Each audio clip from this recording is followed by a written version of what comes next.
Here we go. Welcome. What I want to do is show you how to find the discriminant when you have a quadratic that's not in the form we want it to. So remember, why is this a quadratic? Well, remember, for it to be a quadratic, we have to have that x squared. And we can always write a quadratic in the form of ax squared plus bx plus c equals 0.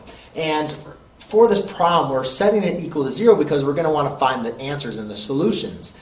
However, we're not actually going to get that far. We're just going to actually find the discriminant.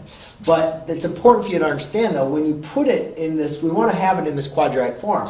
Therefore, I want it to set it equal to 0. So I don't want to set it equal to negative 13. It has to be set equal to 0 for us to use the quadratic formula, which in turn is actually going to let us find the discriminant. So the first thing I need to do is put it in the format that I would use to find the discriminant. Alright, so now I have a quadratic set equal to 0, and that tells me to find the solution, I could factor it, complete the square. In this term, we're going to use the quadratic formula. But before we even go through doing all the quadratic formula, we're going to use the discriminant. And the discriminant is going to be the value of what number we're going to take the square root of. And that's going to tell us a lot about our solutions in our problem. So let's just go and remember, what are we going to take? What is under the square root? Well, it's b squared minus 4 times a times c. And in this problem, my b is going to be a negative 7 minus 4 times a, which is 11, times c, which is a negative 3. Okay, so now the square root of negative number is 49.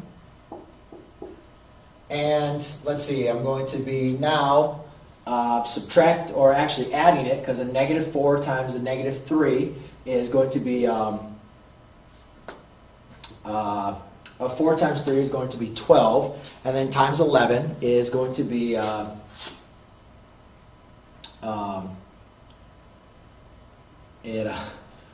times 12, positive 12, there you go, positive 12 times 11.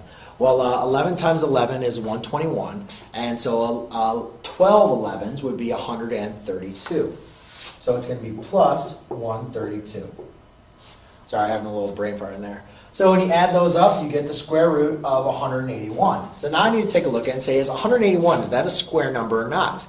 Well, it's close to a square number, but it's not a square number. It's going to be somewhere between the square root of 13 squared, which is 169, and 14 squared, which is 196. So this is actually not a square number. Since it's not a square number, we're not going to have two rational roots. However, we will have real numbers. They're just going to be irrational numbers. So I'm going to have two irrational